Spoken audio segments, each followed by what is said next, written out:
மிக அழகான இந்த மேடை பரவசம் ஊட்டுகிறது.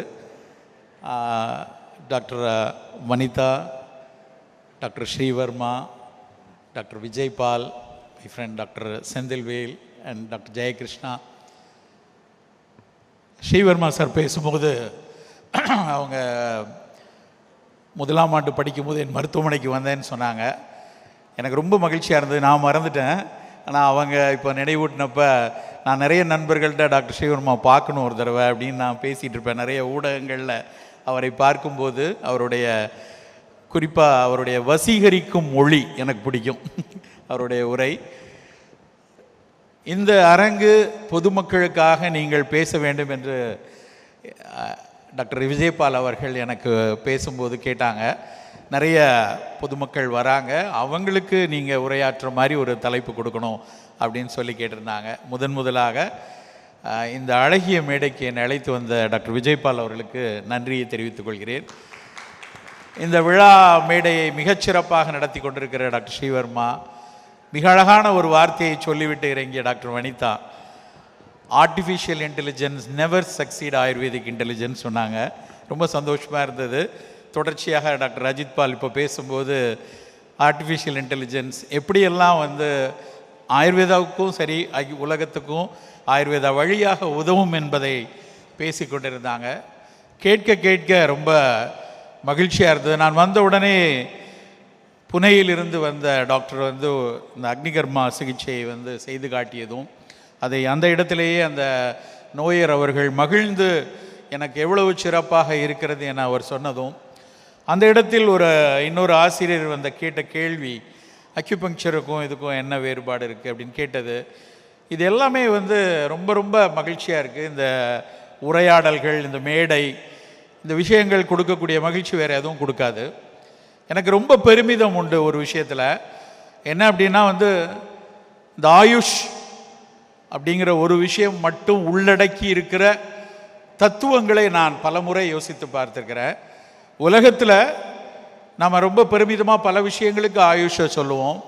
நான் யோசித்து பார்க்கிறது இந்த ஆயுஷ்ங்கிற அந்த ஒரு கட்டமைப்புக்குள்ள அந்த ஆயுர்வேதாவோ, யோகாவோ, சித்தாவோ, யுனானியோ, ஹோமியோபதியோ, இந்த எல்லா அமைப்புகளும், சௌபாரிக்பா எல்லாம் சேர்ந்து வைத்திருக்கக்கூடிய ஒரு 10,000 ஆண்டுகால இந்திய தத்துவங்களின் ஒட்டுமொத்த ஒருங்கிணைப்பு தான் ஆயுஷ்ங்கிறது. இது வேற எந்த உலகத்தின் எந்த துறையிலும் பார்க்க முடியாது. நம்மளுடைய மூத்த தத்துவங்களான உலகாயுதம், சாங்கியம், ஆசிவகம், வேத மரபுகள், யோகம், நியாயம், அத்வைதம், வைசேடிகம், இது மட்டும் இல்லை, இன்னைக்கு இருக்கிற செயற்கை நுண்ணறிவியல் தத்துவங்கள் வரைக்கும் உள்ளடக்கி இருக்கிற ஒரே விஷயம் ஆயுஷ் மட்டும்தான். உலகத்தில் நீங்கள் சீனத்துறை மருத்துவம் எடுத்துக்கொள்ளுங்களேன். சீன மருத்துவமோ, இல்லை அரேபிய மருத்துவமோ, இல்லை கம்போ, ஜப்பானில் இருக்கக்கூடிய கம்போ மருத்துவமோ, இல்லை என்றால் உலகத்தின் ஒவ்வொரு குவாட்டமாலா என்கிற அமெரிக்காவுக்கும் தென் அமெரிக்காவுக்கும் நடுவில் இருக்கிற மிகச்சிறிய மேப்பில் பார்க்கும்போது ஒரு பீனட் சைஸில் தான் இருக்கும். அந்த நாட்டுக்கு ஒரு பாரம்பரிய மருத்துவ முறை இருக்குது. ஆப்பிரிக்காவில் கேமரூன் நாட்டில் போயிருந்தால் அங்கே நாங்கள் சென்ட்ரல் ஆப்பிரிக்கன் ட்ரெடிஷ்னல் மெடிசின் என்று பெருமையாக பேசக்கூடிய ஆப்பிரிக்க நண்பர்களை நான் சந்தித்திருக்கிறேன். இப்படி உலகத்தில் ஒவ்வொரு மூலையிலும் மரபு மருத்துவ முறைகள் இருக்குது. ஆனால் ஆயுஷ் ஒரு படி மேலே. பாரதியார் சொல்ல மாதிரி, நான் எத்தனையோ மொழி அறிந்திருந்தாலும் என் தமிழ் மொழியில் ஒரு தனிச்சிறப்பு உண்டுன்னு அவர் பெருமிதமாக சொல்கிற மாதிரி, உலகில் எல்லா மரபு மருத்துவ முறைகள் இருந்தாலும் நம்முடைய இந்திய மரபு மருத்துவ முறைக்கு ஒரு தனித்துவம் உண்டு எப்பொழுதும். அது எல்லாத்தையும் உள்ளடக்கிக்கணும்.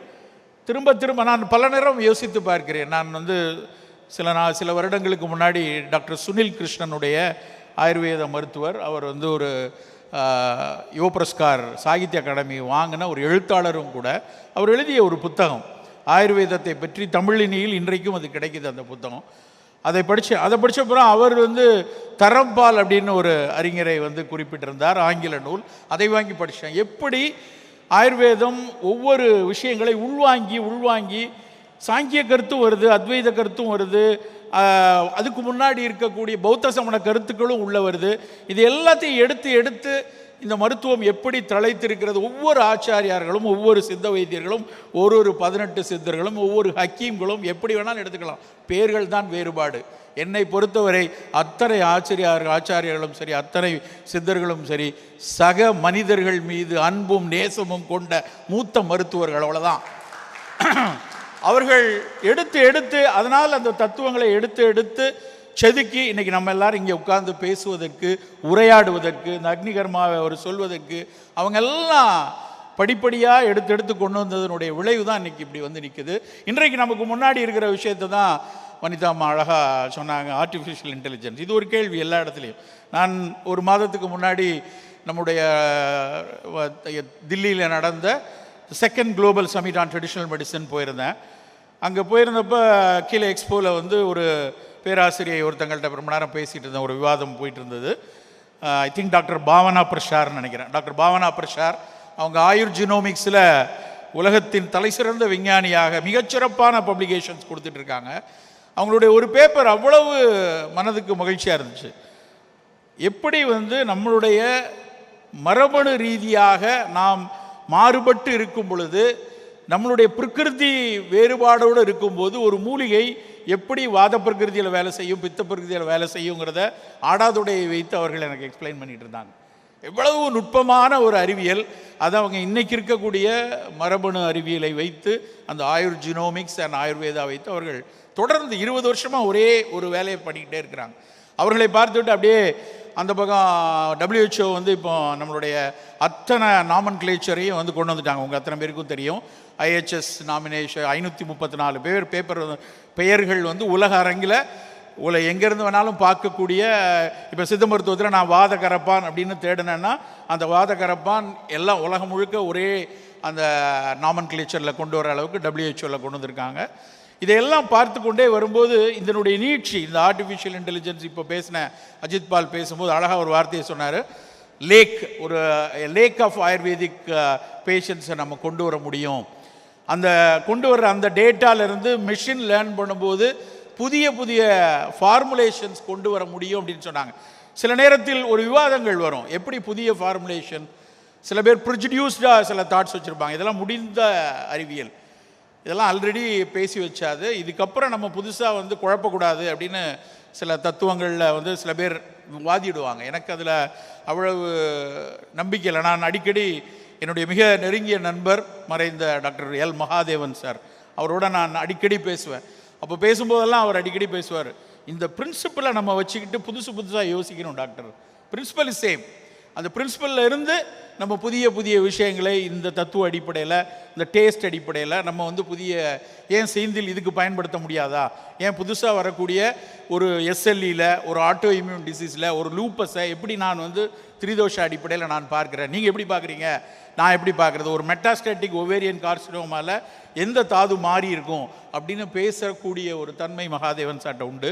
அவர் வந்து திரும்ப சொல்லும்போது நாங்கள் இருவரும் பல தீர்க்க முடியாத சில சவால்களான சித்த மருத்துவத்தில் நான் பார்க்கும்போது நான் அவரை கூட்டு கேட்பேன், சார் நீங்கள் எப்படி ஆயுர்வேதாவில் இதை எப்படி பார்க்குறீங்க. அவர் உடனே அவர் திரிதோஷா பேஸில் ஒரு ஆன்சரை கொடுப்பார், இப்படி நான் பார்க்குறேன், நீங்கள் அதிலேருந்து ஒரு மூலிகை எடுத்து பாருங்களேன், அதுலேருந்து உங்கள் சித்தாவில் உள்ள அவர் அடிக்கடி சொல்கிறது, உங்கள் யோகம் சித்த மருத்துவ மருந்தே எப்படி சொல்கிறார், உங்கள் யோகத்தில் இந்த பிரின்சிபலை அப்ளை பண்ணி நீங்கள் ஒன்று எடுத்துகிட்டு வாங்களேன் அப்படின்னு. அப்படி சொல்லி பல நேரங்களில் ஆச்சரியமாக இருக்கும். அவர் சொல்லக்கூடிய ஒரு பெண் ஒருத்தங்க வந்து பார்வை திறன் முழுமையாக இழந்து வராங்க. அந்த பார்வை திறன் முழுமையாக போனதுக்கான காரணம் பார்த்திங்கன்னா, அவங்களுடைய பிரெயின் ஸ்டெம்முக்கு மேலே அந்த ஆப்டிக் கயாஸ்மாவை அழுத்தி கொண்டு ஒரு கட்டி இருக்கிறது. அந்த கட்டி வந்து புற்றுக்கட்டி கிடையாது, ஒரு நார்மல் மெனிஞ்சியோமா தான். ஆனால் அது சூப்பரா செல்லாருக்கு மேலே இருக்குது, ஆப்டிக் கயாஸ்மா அழுத்துது, ஆப்ரேட் பண்ண முடியாது. பண்ணனா அவங்களுக்கு உயிரிழப்பு வரும். அதனால் பார்வை இழப்பை ஏற்றுக்கொண்டு அந்த அம்மா இருக்காங்க. இந்த கண்டிஷனில் அவர் கணவர் வந்து ஏதாவது ஒரு சித்த மருத்துவ இது செய்து உங்களால் பண்ண முடியுமா, எங்கள் ஹாஸ்பிட்டலில் வந்து அட்மிட் ஆகி கேட்குறாங்க. எனக்கு தெரியல, நான் முயற்சி பண்ணி பார்க்க தெரியல. உடனே அவருக்கு தான் ஃபோன் பண்ணுறேன். அப்போ அவர் வந்து இல்லை இந்த அடிப்படையில் நீங்கள் யோசிங்க, நான் வந்து ஒரு தாமரை வளையம் பண்ணி அவர் எங்கள் மருத்துவமனையில் ஆயுர்வேதா டாக்டர் இருக்காங்க, அந்த ஆயுர்வேதா டாக்டரும் அவங்களும் பேசி உரையாடி, நீங்கள் சித்த மருத்துவத்தில் முத்துப்பட்டம் கொடுக்குறீங்களா, கொடுங்க, அதில் உள்ள மருந்து நீங்கள் கொடுத்துக்கோங்க, ஆயுர்வேத அடிப்படையில் நான் இதை செய்கிறேன். இதை விட ஒரு பெரிய ஒருங்கிணைப்பு எங்கே இருக்க முடியும் நண்பர்களே. ஒரு விஷயம், அந்த பெண்ணுக்கு அது கொடுக்க பார்வையின் திறன் கூடிச்சு, முழுமையாக பார்வை வரல. ஆனால் அந்த சிறு முன்னேற்றத்தை பார்த்து அந்த நியூரோ சர்ஜன் வந்து, என்ன சார் பண்ணுறீங்க, மெனிஞ்சியோமா குறையுதா இல்லை வந்து ஆப்டிகாஸ்மா அழுத்தத்தில் விடுதா தெரியல, எம்ஆர்ஐ பண்ணி பார்க்குறோம், அது சைஸ் அப்படியே தான் இருக்குது, ஆனால் அந்த அம்மா அடையாளம் சொல்கிறாங்க, பேசக்கூடிய அளவில் வராங்க. ஸோ நான் என்னுடைய நண்பர்கள் எங்கள் மருத்துவமனையில் ஃபர்ஸ்ட் ஆயுஷ் ஷுட் இன்டகிரேட் ஆகணும். அதில் உள்ள வர்மாவோ, அதில் உள்ள யோகாவோ, அதில் உள்ள நேச்சுரோபதியோ, ஆயுர்வேதா, வி கேன் இன்டகிரேட். அதில் எந்த இனிபிஷனும் கிடையாது. மிக மிக அதை புரிதல் இல்லாதவர்கள் தான் உள்ளுக்குள்ளே வந்து அது சரியில்லை, நாங்கள் முன்னாடி நீ பின்னாடி, நான் அதெல்லாம் அப்படி செய்திருந்தால் அன்றைக்கு இருந்த சித்தர்களும் அன்றைக்கு இருந்த பெரிய பெரிய ஆச்சாரியர்களும் அன்றைக்கு இருந்த தத்துவங்களும் இவ்வளவு தூரம் கைகோர்த்திருக்காது. அன்றைக்கி வந்து சாங்கியத்தின் தத்துவத்தையும் சமணத்தின் தத்துவத்தையும் அத்வைதத்தின் தத்துவத்தையும் வைசேசியத்தின் தத்துவத்தையும் ஆயுர்வேதா வைத்திருக்கிறது என்றால் அங்கே அவ்வளவு அருமையான இன்டகிரேஷன் இருந்திருக்கிறது. அறிவின் பால் சக மனிதனின் பால் அன்பு இருந்ததனால், நேசம் இருந்ததனால் அந்த இன்டகிரேஷன் இருந்தது. இன்றைக்கு அப்படி நாம் நகர வேண்டும் நண்பர்களே. நான் பொதுமக்களுக்காக பேச வேண்டும் என்று வந்திருந்தாலும் இங்கே நிறைய ஆயுர்வேத மக்கள், சித்த மருத்துவ மக்களை எல்லாம் பார்க்கும்போது இந்த செய்தியை சொல்லிவிட்டு ஆரம்பிக்கலாம் என்று தோன்றியது. எனக்கு கொடுத்த தலைப்பு பசி ருசி கொஞ்சம் யோசி. நான் வழக்கமாக பேசி கொண்டிருக்கிற என்ன தலைப்புன்னு கேட்டார். நான் தான் சொன்னேன், பசி ருசி யோசின்னு வைக்கலாம் சார். எப்படி யோசிக்கலாம், ஏன் அந்த மாதிரி தலைப்பை யோசிச்சோன்னா, நம்மில் பெரும்பாலானவருக்கு பசி தெரியாது, பசியை மறந்துட்டோம். நம்ம யாருக்காவது ரொம்ப கடும் பசியில் உணவில்லாமல் நாமோ நம்முடைய நண்பர்களோ நம் சக மனிதர்களோ இன்றைக்கி இல்லை, நம்ம வாழ்க்கை மாறி இருக்கு, கூடியிருக்கு. ஆனால் ஒரு தலைமுறைக்கு முன்னாடி பசி இருந்தது. இன்றைக்கி நைட்டுக்கு ஒன்றும் இல்லை சாப்பிட, இன்றைக்கி வீட்டில் எதுவும் இல்லை அப்படின்னு நம்ம குடும்பத்தில் நம்முடைய மூத்தவர்கள் இருந்திருக்கிறார்கள். நம்மை விட நம் சக மனிதர்கள் நிறைய பேர் இரவில் பசியோடு ராப்பிச்சைக்காரர்கள் என்று வீட்டில் வரக்கூடியவர்களை நாம் பார்த்துருப்போம். நான் குழந்தைகளாக இருக்கும்போது வீட்டில் வந்து இரவில் தட்டு எடுத்துட்டு தெருக்களில் வரக்கூடிய மக்கள், உங்கள் வீட்டில் மீந்திருந்ததெல்லாம் இருந்ததுன்னா கொடுங்கன்னு சொல்லி வரக்கூடிய மக்கள் நிறைய உண்டு. பாளையங்கோட்டையில் நான் இருக்கும்போது நான் பார்த்துருக்கிறேன். நண்பர்களே, இறைவனும் இயற்கையும் பல்வேறு வளர்ச்சிகளும் வந்த விஷயத்தில் இன்றைக்கு அப்படியான ராப்பிச்சைக்காரர்கள் எங்கேயும் இல்லை, பெரும்பாலும் குறைந்து விட்டார்கள். ஆல்மோஸ்ட் இல்லைன்னு தான் சொல்லணும். தெருக்களில் இல்லை. வயிற்றுக்கு பசிக்கு ஓரளவுக்கு அட்லீஸ்ட் ஒரு சோரேனும் கிடைக்கக்கூடிய அளவில் வளர்ந்துருக்கிறோம். உற்பத்தியில் மிகப்பெரிய அளவில் பெருகி இருக்கிறோம். இப்போ கூட என்ன சிக்கல் தெரியுமா, உற்பத்தி செய்த தானியங்களை சேமித்து வைப்பதில் பிரச்சனை இருக்கு. உற்பத்தி செய்த தானியங்களை விலை கொடுத்து வாங்குவதில், அதற்குரிய விலை கொடுக்கறதுல அரசாங்கங்கள்லாம் திண்டாடிட்டு இருக்கு. ஆனால் உற்பத்தி கூடிக்கொண்டு தான் இருக்கிறது. பசியை கடந்திருக்கும். ஆனால் அந்த பசியில் நம்ம எல்லாருக்கும் ஒரு 1962 டாக்டர் ராபர்ட் நீல் நினைக்கிறேன், ப்ரொஃபஸர் நீல், அவருடைய தியரி தான் வந்து நமக்குள்ள ஹங்கர் ஜீன் இன்னும் இருக்குது. த்ரிஃப்ட் ஜீன் தியரின்னு நீங்கள் கூகுள் பண்ணி பார்த்தீங்கன்னா தெரியும். அந்த ஜீன் வந்து நம்ம பசியிலேருந்து கடந்துட்டோம், ஆனால் பசிக்கிற ஜீன் நமக்குள்ளே இருந்திருக்கு. ஏன்னா நம்ம தாத்தா பசியோடு இருந்தவங்க, நம்முடைய பெரிய தாத்தா பசியோடு இருந்தவங்க. அப்போ பசிக்கிற ஜீன் உள்ளே இருக்கிறதுனால படு வேகமாக நம்ம சாப்பிடக்கூடிய உணவை வந்து ஸ்டோர் பண்ணி வச்சு, கொழுப்பை ஸ்டோர் பண்ணுறதும் காப்ஸை ஸ்டோர் பண்ணக்கூடிய தியரி வந்து இன்றைக்கும் சில, அதுக்கப்புறம் 1990 2000 வந்த தியரியெல்லாம் அதை முரண்பட்டு இல்லை அந்த தியரி எடுத்துக்க முடியாதுன்னு சண்டைகள் இருக்குது. ஆனாலும் சர்க்கரை வியாதி, இரத்த கொதிப்பு, இரத்த கொழுப்பு அதிகரித்து வரக்கூடிய நாடுகளில் நாம் ஒன்றாக இருப்பதற்கு காரணம் நம்முடைய முந்தைய தலைமுறையின் பசி தான். அந்த பசி நாம் மறந்து விட்டாலும் நம் மரபணு மறக்காததுனால நம்ம சாப்பிட்ற கொஞ்சம் போல சொல்லுவாங்க இல்லையா, எல்லாரும் தான் காப்பு சாப்பிட்றாங்க, நம்ம மட்டும் ஏன், நமக்கு மட்டும் சர்க்கரை வியாதி கூடுதுன்னா அந்த ஜீன் அதிகம் இருக்குது நம்மக்கிட்ட, இன்னும் ஸ்டில் இருக்குது, அந்த மெமரியில் இருக்குது. அதனால் நம்ம மிகப்பெரிய அளவில் சர்க்கரை நோயாளிகளின் கூட்டமாக இருப்பதற்கு நம் மூத்த தலைமுறையுடைய பசியும் அந்த பசியினுடைய மரபணுவும் மிக மிக முக்கியமான காரணம். ரெண்டாவது, இந்த பசியை தாண்டி இன்னைக்கு ஒட்டுமொத்த உலகம் நம்ம பிடித்து வச்சிருக்கிற விஷயம் ருசி அப்படிங்கிற அடிப்படையில். எத்தனை ஆண்டு காலமாக நம்ம 6 சுவைகளை பற்றி பேசிட்டு வரோம், ஆயுர்வேதத்திலையும் சரி சித்த மருத்துவத்திலையும் சரி. இந்த 6 சுவை தான் நம்முடைய ஃபண்டமெண்டலே. அது மூலிகை மருந்துகளை தேடுவதாக இருக்கட்டும், இல்லைன்னா நோய்க்கான காரணத்தை தேடுவதாக இருக்கட்டும், நோய்க்கான சிகிச்சையை தேடுவதாக இருக்கட்டும், அத்தனைக்கும் அடிப்படை அந்த 6 சுவை தான். அத்தனை மருந்துகளையும் அத்தனை உணவையும் அந்த சுவையின் அடிப்படையில் தான் நம்ம தேடுறோம். ஆனால் படுவேகமாக வரக்கூடிய அந்த பன்னாட்டு உணவு சமூகம், வந்துவிட்ட உணவு சமூகம் ஒட்டுமொத்தமாக ருசி அப்படிங்கிற ஒரு விஷயத்தை வைத்து நம்மை பெரும் நோயாளி கூட்டமாக மாற்றியிருக்குது. நான் கிட்டத்தட்ட 20 வருடங்களாக மேடையில் குப்பை உணவுகளை பற்றி கடுமையாக எதிர்த்து பேசி வருகிறேன். 25 நூட்களுக்கு மேலாக நான் எழுதியதெல்லாம் குப்பை உணவுகளை வேணாம் வேணாம் வேணாங்கிறது.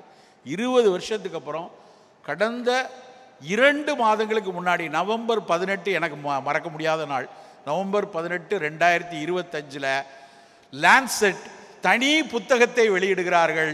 UPF, ultra processed food and human health deterioration போட்டான். அத்தனை ஆய்வு முடிவுகளையும் சொல்லி முதல் முறையாக லான்செட் நிறுவனங்களை சொல்லி எந்தெந்த நிறுவனங்களின் மருந்துகள், நெஸ்லேயிலிருந்து எல்லா கம்பெனியோட பேரையும் போட்டு இவர்களுடைய மருந்து உணவுகள், இவர்களுடைய அல்ட்ரா ப்ராசஸ்டு ஃபுட்டு, இந்த அல்ட்ரா ப்ராசஸ்டு ஃபுட்டு எந்த அளவுக்கு நோய் கூட்டத்தை ஒட்டுமொத்த உலகத்துக்கும் கொண்டு வந்திருக்கிறது முதல். ரெண்டாவது, இந்த அல்ட்ரா ப்ராசஸ்டு ஃபுட்டு எந்த அளவுக்கு உலக உணவு கொள்கைகளை மாற்றுகிறது, உணவு விஷயங்களினுக்கான உலக குளோபல் ஃபுட் பாலிசி, அந்தந்த நேஷனோட ஃபுட் பாலிசி எல்லாத்தையும் இன்ஃப்ளூயன்ஸ் பண்ணுறது எந்த அளவுக்கு. அதில் ஒரு 5 ஆர்டிகிள் இருக்குது, முடிந்தால் படித்து பாருங்கள். யூபிஎஃப் அண்ட் ஹெல்த்னு நீங்கள் லான்செட்டில் போட்டிங்கன்னா அத்தனையும் பிடிஎஃப்பில் எடுக்க முடியும். அந்த யூபிஎஃப்ங்கிற அந்த அல்ட்ரா ப்ராசஸ் ஃபுட்டு குழந்தைகளினுடைய மனதை எந்த அளவுக்கு மாற்றுகிறது என்று ஒரு 10 பக்கம் இருக்குது. தயவுசெய்து ஆயுர்வேதா சித்த மருத்துவர்கள் அவசியம் படிக்க வேண்டிய கட்டுரையாக நான் நினைக்கிறேன். அதை அல்காரிதம் தான் டிசைட் பண்ணுதுன்னு எழுதுறான். எனக்கு அப்படியே வேதனையாக இருக்குது. அம்மா டிசைட் பண்ணது போய் இந்த பிள்ளைக்கு என்ன சாப்பிடணும்னு அடிச்சட்டி ஆன போல அப்படின்னு ஒரு பருப்புச்சோடை உருட்டி கொடுத்த அம்மா முடிவு செய்தது போய் அல்காரிதம் முடிவு செய்கிறது. இந்த குழந்தையை எதை நோக்கி ஓட வைக்க வேண்டும் அப்படிங்கிறத டிசைட் பண்ணுறதுக்கான அல்காரிதம் ஆர்டிஃபிஷியல் இன்டெலிஜென்ஸ் உருவாக்கி நீ என்ன சாப்பிடணும், எதற்கு குதூகலிக்கணும், எதை கொண்டாட வேண்டும், எதற்கு அடம் பிடிக்கணும், எதுக்கு கீழே உருண்டு விரண்டு அழணும், எதுக்கு மகிழ்ந்து கொண்டாடணும், எல்லாவற்றையும் அம்மாவை விட அல்காரிதம் டிசைட் பண்ணக்கூடிய உலகத்தில் இருக்கும். அத்தனைக்கு அடிப்படை ருசி. இது சும்மா வார்த்தைகளில் நான் சொல்லலை, அறிவியல் பூர்வமாக அந்த லான்செட்டினுடைய யூபிஎஃப் அண்ட் ஹெல்த் அதில் உள்ள சைல்டு சாப்டர் மட்டும் எடுத்து படிச்சு பாருங்க. வேதனையாக இருக்குது. இது திரும்ப திரும்ப இந்த உணவை கொடுக்க அந்த குழந்தையின் சிறு வயதில் இருந்து அது சாப்பிடக்கூடிய உணவுகள் என்னென்ன மாறுபாடுகளை எல்லாம் உருவாக்குறது. இப்போ அஜித் ஒரு இது போட்டார் இல்லையா, ஒரு ஸ்லைட் போடும்போது ரொம்ப ப்ராபபிள் எதுலெல்லாம் நம்ம கான்சன்ட்ரேட் பண்ணணும்னு ஒரு ஸ்லைட் இருந்தது, நீங்கள் பார்த்துருப்பீங்க. அந்த ஸ்லைடில் போட்டிருந்த அந்த 5 பாயிண்ட், மெட்டபாலிக் டிசார்டர்ஸ் இருக்கட்டும், ஃபீமேலுடைய ஹார்மோனல் இஷ்யூஸாக இருக்கட்டும், வரிசையாக அவர் எழுதியிருந்தார். 5க்கும் அடிப்படை காரணம் யூபிஎஃப் தான், அல்ட்ரா ப்ராசஸ் ஃபுட்டு தான். அப்போ அதை எப்படி நாம் எதிர்கொள்ள போகிறோம், நம்ம நோயர்கள்ட்ட எப்படி நம்ம முதல்ல இருந்தே திரும்ப திரும்ப பேச போகிறோம்.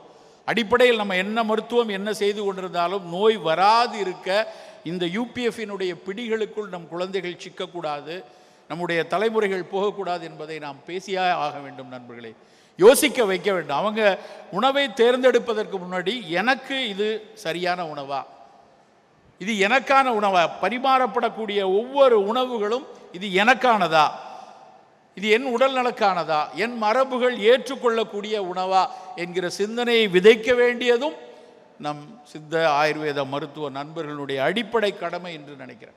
நம்ம மருந்து எழுதிட்டு சித்த மருத்துவரோ ஆயுர்வேத மருத்துவரோ, நான் ரொம்ப நாள் முன்னாடி மறக்க முடியாது, ஒரு 15 வருஷம் இருக்கும்னு நினைக்கிறேன். ஒரு நாள் சின்ன கிளினிக் கீழ்பாக் கார்டனில், அந்த கிளினிக்கில் உட்காந்து ப்ரிஸ்கிரிப்ஷன் எழுதிட்டு இருக்கும்போது, அப்போ நான் ஒரு சூழலியல் போராளியாக திரிந்து கொண்டிருந்த காலம். நம்மாழ்வார் ஐயா ரொம்ப நல்ல நெருக்கமாக எனக்கு நட்போடு இருந்தவர். அப்போ நான் 6ஆம் தினம் எழுதி கொண்டிருந்த டைம், நல்லா பாப்புலர் ஆகிட்டு இருந்தேன். அந்த நேரத்தில் எழுதும் ப்ரிஸ்கிரிப்ஷன் கூட்டம் இருக்குது, பேஷண்ட் எதிர்த்தாப்பில் உட்காந்து எழுதும்போது ஒரு ஃபோன் அடித்து கொண்டே இருக்கிறது. பொதுவாக பேஷண்ட் இருக்கும்போது மொபைல் ஃபோனை தொடமாட்டோம், ஆனால் தொடர்ந்து அது சைலண்ட் மோடில் ஒரே எண்ணிலேருந்து அடிச்சுக்கிட்டே இருக்குது. அப்படின்னோடனே சரி ஏதோ அவசரத்துக்கு கேட்குறாங்களோன்னு எடுக்கிறேன். எடுத்த உடனே அதை கையில் எடுக்காமல் ஸ்பீக்கர் ஃபோனை ஆன் பண்ணி அவங்கள்ட்ட பதில் சொல்லலான்னு ஸ்பீக்கரை ஆன் பண்ணுறேன். அந்த பேசுகிறவங்க என்கிட்ட, சார் இந்த கம்பு ஊறவே மாட்டேங்குது சார், கம்பு தோசை அரை, நீங்கள் பாட்டு கம்பை சாப்பிடணும், இங்கே ஊற மாட்டேங்குது, அரைக்கிறது எப்படி அப்படின்னு ஒரு அம்மா கேட்குறாங்க. எதிர்த்தாப்பில் ஒருத்தர் வெறும் தீவிர நோய்க்காக என்கிட்ட பேசி கொண்டிருக்கிறார். எனக்கு ஒரு சமயம் ஒரு சின்ன என்னது, நம்ம என்ன கிட்டத்தட்ட ஒரு சமயக்காரன் மாதிரி ஆகிட்டோமா, கம்பு தோசை ஊறுறதை பற்றி இதை பேசணுமான்ட்டு கொஞ்சம் இல்லை நான் அப்புறம் பேசுகிறோமா அப்படின்னு சொல்லிட்டு கட் பண்ணிட்டேன். ஆனால் அதை மறுநாள் அதிகாலையில் நான் நம்மாழ்வார் ஐயாவை வேறு இதுக்காக சந்தித்தேன். அப்போ அவர்கிட்ட சொல்லிகிட்டு இருந்தேன், சார் சமயத்தில் எனக்கு குழப்பமாக இருக்குது, நம்ம டாக்டரா சமயக்காரனான்னு தெரியல, தொடர்ந்து உணவை பற்றி பேசி கொண்டிருக்கிறேன். அப்போ அவர் சொன்ன வார்த்தை மறக்கவே மாட்டேன். ஏன் டாக்டர்னா கம்பை பற்றி பேசக்கூடாதுன்னு யார் சொன்னா உனக்கு?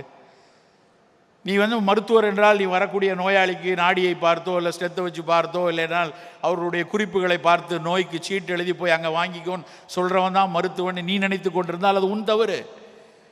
ஒரு சித்த மருத்துவனாக நீ சமூகத்தினுடைய பல்வேறு பிரச்சனைகளை பேசியே ஆகணும். உன் சமூகத்தில் இருக்கக்கூடிய மக்களினுடைய உணவு தேர்வை பற்றி உன்னால் பேச முடிகிறது என்றால் அதையும் சேர்த்து உன்னுடைய பரிந்துரை சீட்டில் எழுதினால் மட்டும்தான் நீ ஒரு சித்த மருத்துவன். நான் அன்னைக்கு எனக்கு அவர் நம்மாழ்வார் ஐயா சொன்னது மறக்கவே முடியாது.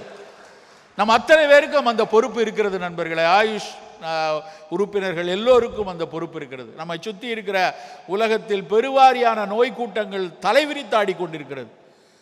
ஜனவரி 1ஆம் தேதி எல்லாரும் 1ஆம் தேதி நியூ இயர்னு ராத்திரி நடுஇரவுலாம் கொண்டாடிட்டு இருப்பாங்க. நான் காலையில் ஒரு அவசரமாக முந்தைய தினம் எனக்கு அடையாறு புற்றுநோய் மருத்துவமனையில் அந்த மூத்த மருத்துவர் நாங்கள் ஒரு ட்ரையலுக்காக ஸ்டடீஸுக்காக அவங்கள்ட்ட பேசி கொண்டிருக்கிறோம். அவர் 1ஆம் தேதி ஃப்ரீயாக இருப்பீங்களா டாக்டர், காலையில் வரீங்களான்னாரு. 7:30 மணிக்கு நான் காலையில் நானும் என்னுடைய உதவி மருத்துவரும் கிளம்பி நாங்கள் போகிறோம். அடையாறு புற்றுநோய் மருத்துவமனை 1ஆம் தேதி 1/1/2026 அது உள்ளே நுழையிறேன். அவ்வளவு கூட்டம், அத்தனை பேர் முகத்திலும் வலி வேதனைகள். அங்கே டோக்கன் போட்டு 600 500 நம்பர் போட்டு கூப்பிட்டு இருக்காங்க. பெரும் கூட்டம் இருக்கிறது. அதை கூட்டத்தை கடந்து தான் அந்த அட்மினிஸ்ட்ரேட்டிவ் ஆஃபீஸ்க்குள்ளே போகிறோம். அந்த கடந்து போகும்போது யாரோ ஒரு நண்பர் அவர் என் முகத்தை அடையாளம் கண்டுபிடித்து விட்டார். அவர் பார்த்துட்டு அவர் வேகமாக ஓடி என்கிட்ட சார் நீங்கள் சிவராம் தானே? ஆமாம் அப்படின்னு என் கையை பிடிச்சிட்டு கையை கொடுத்துட்டு வணக்கம் சார், புத்தாண்டு வாழ்த்துக்கள் சார், அப்புறம் அடுத்த வருஷம் நான் உங்களை சொல்ல முடியுமோ என்ன தெரியல அப்படின்னார். அவர் புத்தாண்டு வாழ்த்துக்கள் மட்டும் சொல்லியிருந்தா கூட எனக்கு ஒன்றும் அவ்வளோ தூரம் மனசில் இருந்திருக்காது. அடுத்த வருஷம் நான் இருப்பேனான்னு தெரியாது. காத்திருக்கிறார் அங்கே நோயராக. அப்படியான வேதனை உள்ள மனிதர்கள் 600-700 பேர் அங்கே உட்கார்ந்துருக்கிறாங்க. அவங்கள கடந்து போகும்போது அப்படி மனசுக்கு ஏன் இப்படி கூட்டம் கூடிக்கொண்டே இருக்கிறது. நான் பல நண்பர்கள்ட்ட பேசுவேன், என்னுடைய ஆங்காலஜி டாக்டர் ஃப்ரெண்ட்ஸ்டே எல்லாம் கேட்பேன், சார் ஒரு விஷயம் சொல்லுங்கள், இப்போ நிறைய ஏர்லி டயக்னோசிஸ் வர்றதுனால புற்றுநோய்கள் கூடுகிறதா, இல்லை என்றால் உண்மையிலே நோய் நம்பர் கூடிட்டு இருக்கா? இந்த கேள்வி இருந்து கொண்டே இருக்கும். நாங்கள் திட்டக்குழுவில், தமிழ்நாடு அரசின் திட்டக்குழுவில் பல திரும்ப டேட்டாவாக பார்த்துக்கிட்டே இருக்க நம்பரை பார்க்கும்போது பயமாக இருக்கும். இந்த எண்கள் ஏர்லி டயக்னோசிஸ்னாலையா இல்லைன்னா உண்மையிலே கூடுதான்னு கேட்டால் நான் கேட்ட அத்தனை மூத்த புற்றுநோய் மருத்துவர்களும் சொல்வது உண்மையில் எண்கள் கூடுகின்றன. ஏர்லி டயக்னோசிஸ்னால கிடையாது. ஏர்லி டயக்னோசிஸ் ஒரு ரீசன், பட் உண்மையிலேயே எண்ணிக்கை கூடுகிறது. ஏஒய்ஏன்னு சொல்லுவாங்க, அடலசன்ஸ் அண்ட் யங் அடல்ட். இந்த கூட்டத்தில் தான் ஏகப்பட்ட புற்றுநோய் கூடுகிறது. முன்பெல்லாம் முதுமையில் 60 வயதுக்கு மேலே தான் வரும்னு இருந்த புற்றுநோய்கள் 35 வயசில் இன்றைக்கி வருது. எல்லா புற்றுநோய்களும் இந்தியாவில் ப்ராஸ்டேட் கேன்சர்ஸ் நான் படிக்கிறப்ப 32 வருஷம் 35 வருஷத்துக்கு முன்னாடி prostate cancer only prevalent in western group, western world, where there is ageing population or more, அப்படி தான் படித்தோம். ஆனால் இன்றைக்கி ப்ராஸ்டேட் கேன்சர்ஸ் தமிழ்நாட்டில் அதிகம். ஆண்களுக்கு அதிகரிக்கக்கூடிய புற்றுநோய்கள் ஒன்லி அந்த பான் ஷூயிங்னால ஸ்மோக்கிங்னால் வரக்கூடிய சீக் கேன்சர்ஸ் தான் படித்து கொண்டிருந்தோம். இன்றைக்கி ஆண்களுக்கு மிக அதிகமாக வரக்கூடிய புற்றுநோய்களில் number 1 gastric cancer and colon cancer. எடுத்து பாருங்கள், நேஷனல் கேன்சர் ரெஜிஸ்ட்ரி எடுத்து பார்த்தீங்கன்னா தெரியும். லாஸ்ட் 10 இயர்ஸில் பெரிய பல ஃபோல்டு கூடிக்கொண்டே இருக்கிறது. அப்போ நமக்கான responsibility is very very high. நோய் வந்ததுக்கப்புறம் சிகிச்சை அளிக்கிறது அது நிறைய பேசலாம், நிறைய மருத்துவர்கள் நிறைய மூத்த மருத்துவர்கள் இருக்காங்க, அதை வச்சுப்போம். வருவதை தடுப்பதும் நம்முடைய பொறுப்பு நண்பர்களே. நம்மக்கிட்ட வரக்கூடிய அத்தனை நோயர்கள்ட்டையும் நாம் சந்திக்கக்கூடிய எல்லா இடங்களையும் நாம் இதுபோன்று பேசுவதற்கு உரையாடுவதற்கு செல்லக்கூடிய எல்லா இடத்திலையும் இந்த யூபிஎஃப்பை மிக மிக கடுமையாக சாட வேண்டிய கட்டாயத்தில் இருக்கிறோம். நம்ம சும்மா பொய்யா நம்ம போய் பேசணும்னு அவசியம் இல்லை. அத்தனைக்குமான எவிடன்சஸ் எடுத்து நேற்று காலையில் நவம்பர் 18 நான் யூபிஎஃப் வச்சு சொன்னேன். நேற்று காலையில் பிரிட்டிஷ் மெடிக்கல் ஜேர்னல், சும்மா நம்ம போன ஜேர்னல்லாம் சொல்லலை, பிஎம்ஜியில் நேற்று காலையில் ஒரு பப்ளிகேஷன் வந்திருக்கு. என்ன வந்திருக்கு தெரியுமா? Preservatives and incidence of cancer. Preservatives எவ்வளோ பேர்கிட்ட? 1,00,000 சொச்சம், ஒரு 1000 2000லாம் கிடையாது, 1,06,000 சம்திங், நம்பர் கரெக்டாக மறந்து போச்சு. அவ்வளோ பேரை ஒரு 24 மணி நேரம் அவர் சாப்பிடக்கூடிய உணவுகளை எடுத்து அதில் சேர்ந்திருக்கக்கூடிய ஃபங்க்ஷனல் இன்கிரீடியன்ட்ங்கிற பேரில் சேர்ற எக்ஸிபியன்ஸை மட்டும் எடுத்து அதையும் அவங்களுக்கு வந்திருக்கிற நோய்களையும் ஒரு கோஹார்ட் ஸ்டடியாக செய்திருக்கிறார்கள். பிஎம்ஜியில் பாருங்கள், பிஎம்ஜியில் பப்ளிஷ் ஆகிருக்கிற, நேற்று தான் பப்ளிஷ் ஆகிருக்கு. இட்ஸ் ஃப்ரீ அக்சஸில் இருக்குது அந்த பேப்பர், அது படித்து பாருங்கள். Preservatives and incidents of cancer.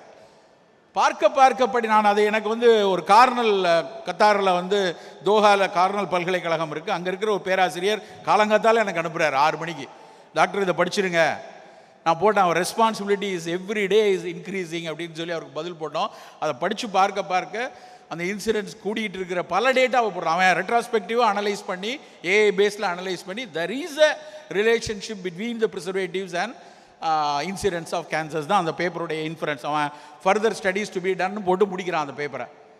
நண்பர்களே, நாம் ரொம்ப யோசித்து ஒரு வேளை உணவையும் பற்றி என்ன நமக்கு முன்னால் படைக்கப்படுகிறது, அதில் சேர்த்திருக்கிறது என்ன, பரிமாறப்படும் உணவுகள் என்ன, அதுக்கு கூச்சலிட்டு கூவி விளம்பரம் செய்து சொல்லக்கூடிய குப்பை உணவுகளுக்கு பின்னாடி இருக்கக்கூடிய நச்சுத்தன்மைகள் என்ன என்பதையும் ஆயுர்வேத சித்த மருத்துவர்கள் அத்தனை நாம் சந்திக்கக்கூடிய மக்களிடமும் பேசி அவர்களிடம் இந்த புரிதலை ஏற்படுத்த வேண்டும்.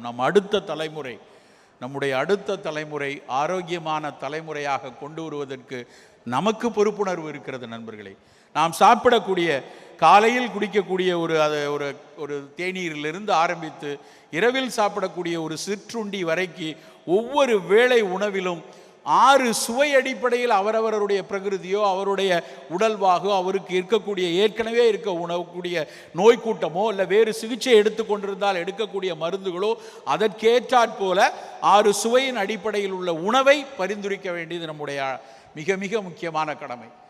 குப்பை உணவுகள், சந்தையில் இருக்கக்கூடிய குப்பை உணவுகள் எவ்வளவு கெடுதலானது, எதற்கு தவிர்க்க வேண்டும் என்பதை வலியுறுத்தி சத்தமாக சொல்ல வேண்டியதும் நம் அத்தனை பேருடைய கடமை.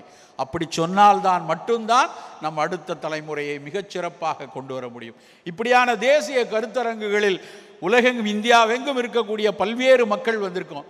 இங்கே பார்க்கக்கூடிய பல மருத்துவர்கள் ஒவ்வொருத்தரையும் பார்க்கும்போது அவ்வளோ மகிழ்ச்சியாக இருக்குது. பூனாயிலிருந்து, பம்பாயிலிருந்து, சென்னையினுடைய பல்வேறு இடங்கள்லேருந்து அத்தனை மிகச்சிறப்பான மனிதர்கள், மருத்துவர்கள், மூத்த மருத்துவர்கள், அப்புறம் கீழே கண்காட்சியில் வைத்திருக்கக்கூடிய பல்வேறு மருத்துவ நிறுவனங்களின் ஆளுமைகள் எல்லாரும் கலந்திருக்கிற இடத்துல நாம் இந்த பொறுப்புணர்வையும் எடுத்துக்கொண்டு அடுத்தடுத்த நாட்களில், அடுத்தடுத்த வரக்கூடிய நாட்களில் நாம் சந்திக்கக்கூடிய நோயர்களிடம், நாம் சந்திக்கக்கூடிய மக்களிடம் பசி, ருசி, கொஞ்சம் யோசி என்று சொல்லி ஆரோக்கியத்தை வலியுறுத்த வேண்டும் என்று கூறி வாய்ப்பளித்தமைக்கு நன்றி கூறி விடைபெறுகிறேன். வணக்கம்.